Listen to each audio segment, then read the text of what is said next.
welcome back to my channel. My name is Jen and this is my channel Reclaiming Jen, and on this channel I usually talk about online teaching, and today is no different. Today's video is about VIPKid, and I'm asking, why are my referrals failing their mock class? Oh, I've recently had a few referrals not pass their mock class. So I had to reevaluate whether my suggestions are still relevant and if I need to change my recommendations that my videos are showing. So I wanted to come on here today and update you on this. Today I want to talk to you about what the feedback is that my referrals are receiving that is not allowing them to pass. Okay, so let's remember what you need for your mock class. You need a background, an educational background, something that's interesting to children. You don't want to have it too cluttered, and you want to make sure you have your name. I don't have my name right now in my classroom. It's Christmas, it's covered up underneath my Christmas decorations, but for your mock class and for your smart demo, you need to show your name, Teacher Jen or Teacher whomever, in your background. And you also need a spot where your rewards can be seen by the student. So make sure you have that. Your name and your rewards can be visible at all times to the student. You also need to have a headset for your mock class. So make sure you have that. They have commented. Some people do teach with earbuds, but they want to see a headset in your mock class. So try to borrow a headset or have a headset already on hand for your mock class. All right, here's some of the feedback that my recent referrals are getting. The first thing is incidental language. Incidental language. Incidental language is when you're putting too many words in that a new language learner cannot understand. They don't have enough English at a level 2. That's what you'll be teaching, is a level 2. They don't have enough English to understand all of the words that you might want to say in a normal English class. So here's what not to do. Okay, great. Let's move on to the next slide. Okay, Amy, now we're going to too many words, okay? What you're going to do instead is say, good job. Circle cat. That's it. As few words as possible using your instructional TPR, your educational TPR for cat. That's what you're going to do, and really, really reduce your incidental language. This is not the time to want to sound polite. This is the time to allow the student to understand what you're saying. So try and reduce, get rid of those unnecessary words when you're doing your smart demo and your mock class. The next tip that my referrals are getting in their feedback from VIPKid Mock Class mentors is to remember to use the ping pong method. Now, in most of the videos you're going to see on YouTube, this is being demonstrated, and it looks like this. Ball. Ball. Okay, the ping pong method is me, you, me, you. Teacher, student, teacher, student, ball, student, ball, ball, ball. Okay, ping pong method. This is a great way to model what you want to hear or see from the student. Okay, the ping pong method. Number 3. Number 3 is educational TPR and instructional TPR. But in general, my referrals are being reminded to use TPR. And I will admit that in my videos, I don't actually do it the way that they're asking to. So I'm gonna show it to you now. And that's what I did with ball. Ball. Ball. Good job, okay? They want to see that first time that you repeat it, the first time that you introduce a new word, they want you to use your hands or a motion, the TPR. and then you can show your prop. Let's say the word is alligator, because we do see that in some of our lessons, in trials, for instance. Maybe the word is alligator, so you might go, alligator. Good. Alligator. Yes. Okay, so we're doing the TPR, which is charades. The educational TPR is charades. And you're also using your prop. You want to have 4 props. 3 for sure. 4 is better. Try and get 4 props. Okay, and they recommend some 3D, a whiteboard, and then some paper props too, okay? But you want to have 4. And all of your paper props count as 1. So try and get some more props that are 3-dimensional, or using a whiteboard, okay? All right, so, and just to clarify, while we're talking about educational TPR, which is your charades, throw, okay? Run, read, okay? This is educational, and the instructional TPR is when you're trying to get them to do something like circle, drag and drop, okay? Those are the instructional. You're telling them what you want them to do during the lesson.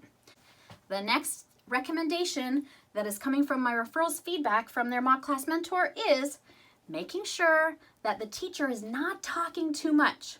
When you're teaching a level 2 student, you want to be speaking about 50% of the time, and you want the student to do the other 50%.